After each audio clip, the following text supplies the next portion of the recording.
पाकिस्तान में अभी तक क्रिप्टो करेंसी के हवाले से कोई बाकायदा कानून मौजूद न होने के बावजूद खैबर पख्तूनख्वा हुकूमत ने सरकारी तौर पर एक कमेटी तश्कील दे दी है, जिसने कि क्रिप्टो करेंसी का बिजनेस शुरू करने के लिए क्रिप्टो माइनिंग का आगाज़ कर दिया है।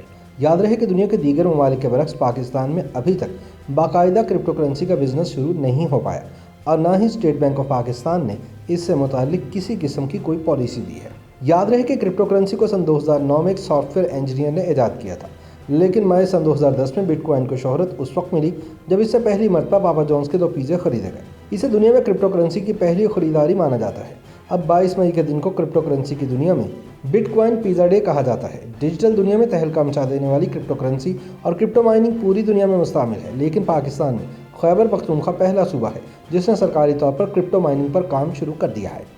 क्रिप्टो माइनिंग वो तरीका है जिसके तहत क्रिप्टो करेंसी के ऑनलाइन लेन देन की तस्दीक की जाती है और इसका रिकॉर्ड अपडेट किया जाता है। क्रिप्टो माइनिंग को कानूनी हैसियत देने और सूबे में फ़रोग देने के लिए बनाई गई खैबर पख्तूनख्वा की एडवाइजरी कमेटी का पहला इजलास गुज़िश्ता हफ्ते मुनक्किद हुआ था, जिसमें क्रिप्टो माइनिंग के मुख्तलिफ पहलुओं को ज़ेर बहस लाया गया।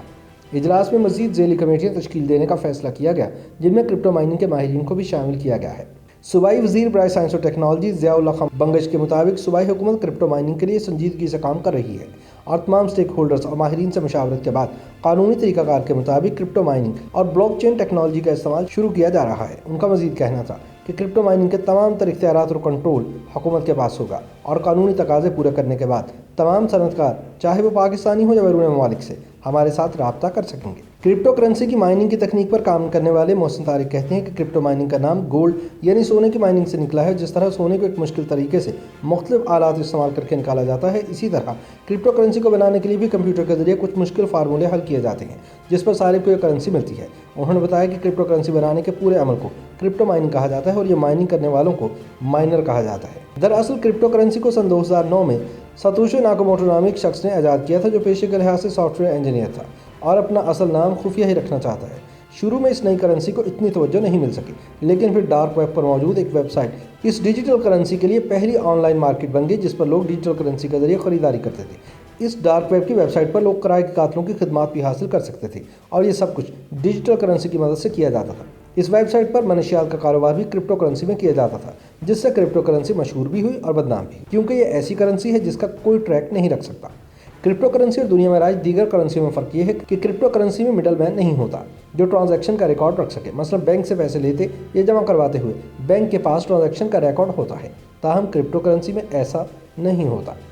सतोशी नाकामोटो जब सन 2009 में पहली बार क्रिप्टो करेंसी मार्केट में लाए तो उन्होंने 50 बिटकॉइन माइनिंग से हासिल किए।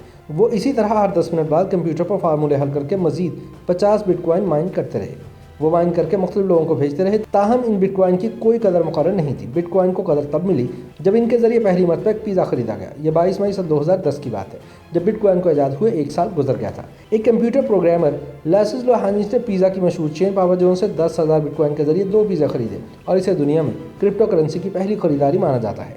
ख्याल रहे कि क्रिप्टो माइनिंग के लिए ऐसे कंप्यूटर चाहिए जिनमें ताकतवर ग्राफिक प्रोसेसिंग यूनिट लग जाए।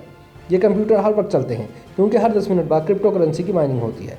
क्रिप्टो करेंसी माइन करने के बाद सारिफ इस करेंसी की खरीदारी भी कर सकता है और इसे बहैसियत असासा अपने पास भी रख सकता है। ताहम पाकिस्तान में अभी तक क्रिप्टो करेंसी के हवाले से बाकायदा कानून मौजूद नहीं। स्टेट बैंक ने भी क्रिप्टो करेंसी के हवाले से कोई वाज़ेह पॉलिसी नहीं दी। स्टेट बैंक ने 2018 में एक सर्कुलर जारी किया था, जिसमें बैंकों को बताया गया था कि वो क्रिप्टो करेंसी में किसी किस्म की ट्रेडिंग या ट्रांजैक्शन प्रोसेस नहीं करेंगे और ना ही क्रिप्टो करेंसी का कारोबार करने वालों को अपनी खदमात फराहम करेंगे। अगर ऐसा किया गया तो यह गैर कानूनी अमल तस्वुर होगा। याद रहे कि टेलीविजन मेज़बान वकार ज़का ने सिंध हाई कोर्ट में एक पिटीशन दायर की थी, जिसमें सवाल उठाया गया था कि स्टेट बैंक ने किस कानून के तहत क्रिप्टो करेंसी पर पाबंदी लगाई है। स्टेट बैंक ने अदालत को बताया था कि इसने क्रिप्टो करेंसी पर किसी किस्म की पाबंदी नहीं लगाई और आवाम को प्रेस रिलीज के जरिए सिर्फ आगाह किया था कि क्रिप्टो करेंसी से मुतालिक अभी तक इसने कोई पॉलिसी वज़ा नहीं की। स्टेट बैंक का कहना था कि क्रिप्टो करेंसी के मनी लॉन्ड्रिंग और दहशतगर्दों की मुआवनत के लिए इस्तेमाल होने का खतरा मौजूद है। सिंध पुलिस का भी कहना है कि गुज़िश्ता माह कराची में इन्होंने एक यूनिवर्सिटी तालिब इल्म को बिटकॉइन के जरिए शिद्दत पसंद गिरोह को पैसे भिजवाने के इल्जाम में गिरफ्तार किया है। YouTube पर गूगली न्यूज देखने के लिए youtube.com की सर्च बार में गूगली न्यूज टीवी टाइप करें। गूगली न्यूज के पेज पर सुर्ख रंग के सब्सक्रिप्शन वाले बटन पर क्लिक करना ना भूलिए। YouTube पेज पर अपलोड होने वाली वीडियोस से बाखबर रहने के लिए बेल आइकन पर क्लिक कीजिए। आपको हर नई वीडियो के बारे में नोटिफिकेशन मौसूल हो जाएगा।